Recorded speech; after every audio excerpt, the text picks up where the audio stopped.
ఆత్మావలోకన కార్యక్రమానికి స్వాగతం, సుస్వాగతం. యథావిధిగా మనము ఒక మంచి మాటను మన ఆత్మావలోకన కార్యక్రమంలో చెప్పుకుంటాం. అది ఈరోజు జీవితం అనేది ఒక తెలియకుండానే మనము ఈ భూమి మీదకి వస్తుంటాం. కానీ జీవితం నిరాశ, జీవితంలో ఏం చేయగలము, ఏంటో ఒక కొరవ అనేది కొంతమంది గమనిస్తుంటాం. కానీ జీవితం అనేది ఒక వరం. ఎన్నో జన్మల్లో మనము ఏ రకంగా ఉంటామో మనకు తెలియదు. కానీ మానవ జన్మ అన్ని జన్మల్లోకి అత్యుత్తమ జన్మ అంటారు. ఈ జీవితాన్ని మనము సమస్యలు ఉండొచ్చు, పరిస్థితులు అనుకూలించకపోవచ్చు, కొద్ది రోజులు అమిత ఆనందం ఉండొచ్చు, కొద్ది రోజులు బాధగా ఉండొచ్చు. లేదు, ఏమైనా జీవితాన్ని జీవితంగానే ప్రేమించాలి, అభిమానించాలి, దాన్ని సార్థకత చేసుకోవాలి. అది ఎలా? అందుకే idol mind is devils workshop అంటారు. ఖాళీగా ఉన్నప్పుడు రకరకాల ఆలోచనలు వస్తుంటాయి.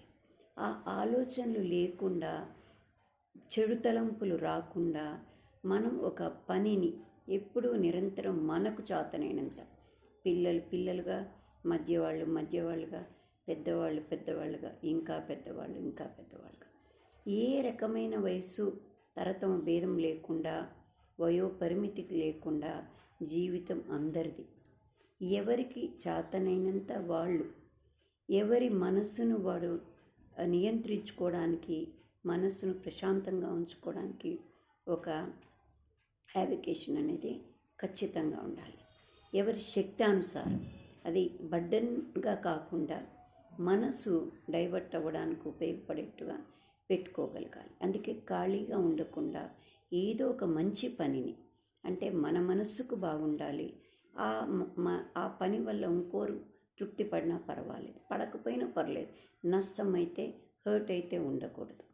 అలా ఉన్న పని ఏదైనా మనము ఒకటి పెట్టుకుంటే జీవితంలో తృప్తిని, హ్యాపీనెస్ని గడపడానికి ఒక వెపన్ లాగా ఉపయోగించుకోగలుగుతుంటాం. అంటే జీవితంలో ఎంతోమంది ఎన్నో రకాల ఇబ్బందులు పడినా కూడా జీవితాన్ని వ్యర్థమని ఎప్పుడు అనుకోలేదు. వాళ్ళు ఇంకా ముందుకు సాగాలి, మనం ఏదో చేయాలి అని తపిస్తూనే ఉండినారు. అందుకే వాళ్ళ జీవితం ఆగిపోయినా ఆ జీవితం కొనసాగుతూనే ఉంటుంది. ఎందుకంటే ఆ జ్ఞాపకాల రూపంలో. అందుకని అలాంటి జీవితాన్ని మనం నిర్ణయించుకోగలిగితే మనకు జన్మకు సార్థకత ఏర్పడుతుంది. అసలు జీవితం అంటే సాహసం, అంటే ధైర్యం చేద్దాం. జీవితం అంటే ప్రేమ, ఆస్వాదిద్దాం. జీవితం అంటే దుఃఖం, ఎదుర్కొందాం. జీవితం అంటే యుద్ధం, పోరాడదాం. జీవితం అంటే వాగ్దానం, నిలబెట్టుకుందాం. జీవితం అంటే సవాలు, జవాబిద్దాం. ప్రతి సవాల్గా మనము ఎలాంటి ఇబ్బంది లేకుండా దాన్ని నెరవేర్చుకోవడానికి సవాల్గా తీసుకున్నాం. అంటే అలా తీసుకున్నప్పుడే దాన్ని జయించడానికి మనకు ఒక శక్తి వస్తూ ఉంటుందన్నమాట. జీవితం అంటే బాధ్యత, మళ్ళా నెరవేరుద్దాం. బాధ్యతలు ఉన్నాయి మన జీవితంలో, ఎన్నో బాధ్యతలు. పిల్లలు, పెద్దలు, మధ్యలో ఎన్నో పాత్రల్లో మనం ఉంటాం. అవన్నిటినీ కూడా నెరవేరుద్దాం. జీవితం అంటే బాధ, అధిగమిద్దాం. బాధ ఉంటుంది, కానీ దాన్ని అధిగమించి జీవితాన్ని పరిపూర్ణం చేసుకోవాలి. జీవితం అంటే ఒక ఆట అని పాట కూడా రాస్తున్నారు. జీవితం అంటే ఒక ఆట అని, అది ఆడదాం. లైఫ్ ఈజ్ ఎ గేమ్ అంటుంటాం కదా. అందుకని ఆ లైఫ్ని ఛాలెంజ్గా తీసుకొని గేమ్ లాగా ఆడాలి. జీవితం అంటే సమస్య, పరిష్కరిద్దాం, సాధిద్దాం, గెలుద్దాం. ఇవన్నీ పెట్టుకుంటే జీవితంలో ఎంతో మనల్ని మనం మలుచుకొని జీవితాన్ని అద్భుతంగా మలుచుకోగలుగుతామన్నమాట. జీవితంలో 2 ముఖ్యమైన రోజులు ఉంటాయి. ఒకటి పుట్టినరోజు మనం ఎందుకు పుట్టామో తెలుసుకున్న రోజు. రెండోది అంటే ఆ సార్థకత. పుట్టడం అంటే అందరం పుడుతూ ఉంటాం, పెరుగుతూ ఉంటాం, పెద్దవాళ్ళం అవుతుంటాం, జీవితం చాలిస్తుంటారు. కానీ ఆ పుట్టుకు మనం ఏం చేశాము అని గుర్తించుకున్న రోజు కూడా ఒక మహత్తరమైన రోజు అన్నమాట. అందుకని ఆ 2 రోజులను గుర్తుపెట్టుకోవాలి. అప్పుడు సాఫీగా చాలా అద్భుతంగా అంటే ఆనందమయంగా ఉండే జీవితాన్ని మనం నడపగలుగుతామన్నమాట. ఎంతోమంది కూడా ఒక ఉత్తరప్రదేశ్లో ఒక ఆమె అరుణిమ అనే ఒక ఆమె ఉండేదన్నమాట. ఆమె ఒకరోజు ట్రైన్లో ప్రయాణిస్తుందట. అప్పుడు 22 ఇయర్స్ 23 ఇయర్స్ ఆమెకు. ఆ అమ్మాయి ప్రయాణిస్తుంటే అప్పటి రోజుల్లో ఆ ఒక ట్రైన్లో బందిపోట్లు చాలా దోపిడీకి వచ్చేసారనమాట ట్రైన్లోకి. అప్పుడు చాలామందిని ఇబ్బంది పెట్టి వాళ్ళ దగ్గర ఉన్నవి లాక్కొని ఈ అమ్మాయిని తోసేశారు.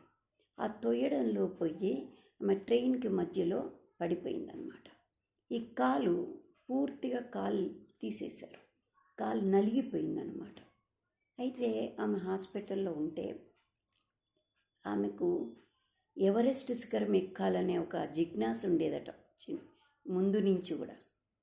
అయితే ఈ అంగవైకల్యం నాకు అడ్డొస్తుందా అనుకొని తర్వాత కొన్నేళ్లకు అది సాధనగా పెట్టుకొని ఆఖరికి ఆ పాదం అంటే కాలు ఇది లేకుండానే అంటే పట్టుదలే ఒక పాదంగా మలుచుకొని ఆమె ఎవరెస్ట్ ఎక్కిందట. అంటే వాళ్ళల్లో ఎంత ఆ జీవితం మీద ఏదో సాధించాలి, నేను ఒక ప్రత్యేకమైన స్థానంలో ఉండాలని ఆ తపన ఎంత గొప్పగా ఉందో చూడండి. అవి చదువుతుంటేనే ఎంతో ఇన్స్పిరేషనల్గా ఉంటుంది. ఆమె ఆ బెడ్ మీద పడుకున్నప్పుడు వివేకానంద స్వామివి ఎన్నో కొటేషన్స్ ఆయనవన్నీ చదువుతుండేదట. అవన్నీ ఆమెలో ఇన్స్పైర్ చేశాయట. ఇది నాకు అడ్డమా కాదు, ఏది నాకు ఈరోజు ఉందో దాంతోనే నేను ముందుకు వెళ్తాను, దాంతోనే ప్రయత్నం చేస్తాను. ప్రయత్నం చేయగలిగితే ఏది సాధించలేనిది లేదు. ప్రయత్నం అనేది ఉంటే నిరాశ పుట్టదా అన్నారు పెద్దవాళ్ళు, గొప్పవాళ్ళు. అది మనకు సత్యం అనిపిస్తుంటుంది. మనం ఒక్కొక్కసారి చాలా నిరుత్సాహంగా ఉంటాం. మళ్ళీ ఏదో ఒక మంచి సంఘటనను కానీ మంచి ఉత్తేజభరితమైనటువంటి ఒక కొటేషన్ కానీ ఏదైనా ఒక గొప్ప వాళ్ళ ఇవి మాటలు కానీ విన్నప్పుడు అరే ఎందుకు నేను అలా ఉండకూడదు అని కొద్దిగా అయినా మనసులో కదలికలు వస్తుంటాయి.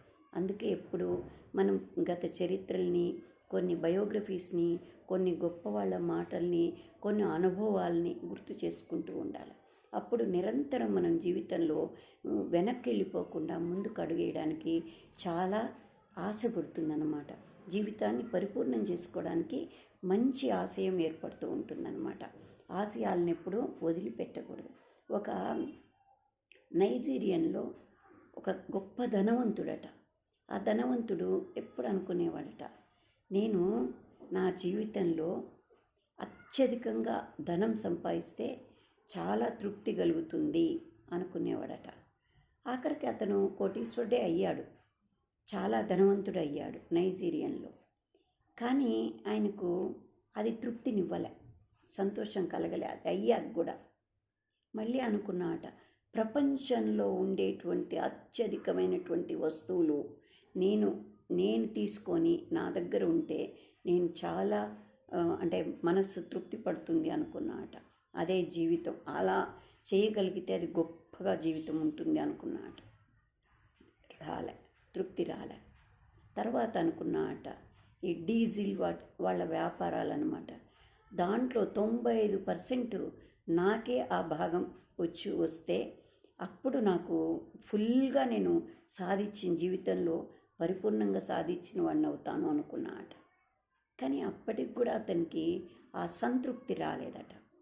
ఒకరోజు ఒక మిత్రుడు అన్నాట, ఈయనకు చెప్పాట, మీరు పలానా చోట ఒక 200 మంది అంగవైకల్యంతో వికలాంగులుగా ఉన్నారు, వాళ్ళ దగ్గరికి వెళ్ళండి. వాళ్ళు పూర్తిగా నడవలేని జీవితం, మన కాళ్ళు చేతులు మనకు అన్నీ ఉన్నాయి, కానీ వాళ్లకు ఏదో ఒక లోపంతో బాధపడుతున్నారు. వాళ్ళు పరిగెత్తలేరు, నడవలేరు, ఏం చేయలేరు. వాళ్లకు మీరు 200 మందికి ఈ వీల్ చైర్లు ఇవ్వండి అని చెప్పారట. అప్పుడు అతను ఓకే సరే, డబ్బుంది, నేను ఎందుకు చేయలేను, చేస్తాను అనుకుని వెళ్ళాట. అక్కడికి వెళ్ళాడు. ఏదారాపంగా మామూలుగా ఇదితో పోలేదు, అక్కడికి ఇవ్వాలనుకున్నాడు. వెళ్ళాడు. 200 మందికి వీల్ చైర్లు ఇచ్చేసాడు, అందరికి పంచాడు. అందరూ చాలా సాటిస్ఫై అయిపోయారు. సరే, ఈయన ఇచ్చేసి వెనక్కి వస్తున్నాట రిటర్న్. ఆ వస్తున్న టైంలో ఒక బాబు వచ్చి ఆ కాళ్ళను గట్టిగా పట్టుకున్నాట. అంటే ఈయన అనుకున్నాట, ఈ అబ్బాయికి ఇంకా ఇది కాకుండా అదనంగా ఏమైనా కావాలేమో, కోరికుందేమో, అందుకని అడిగాట, ఏం కావాలా నీకు, ఎందుకు అలా పట్టుకున్నావు అని అడిగాట. అప్పుడు ఆ అబ్బాయి అన్నాట, సార్, కాలు నాకు లేదు, నడవలేను, పరిగెత్తలేను, ఆశలున్నాయి, ఆశయాలున్నాయి, కానీ నేనేం చేయలేకపోయాను.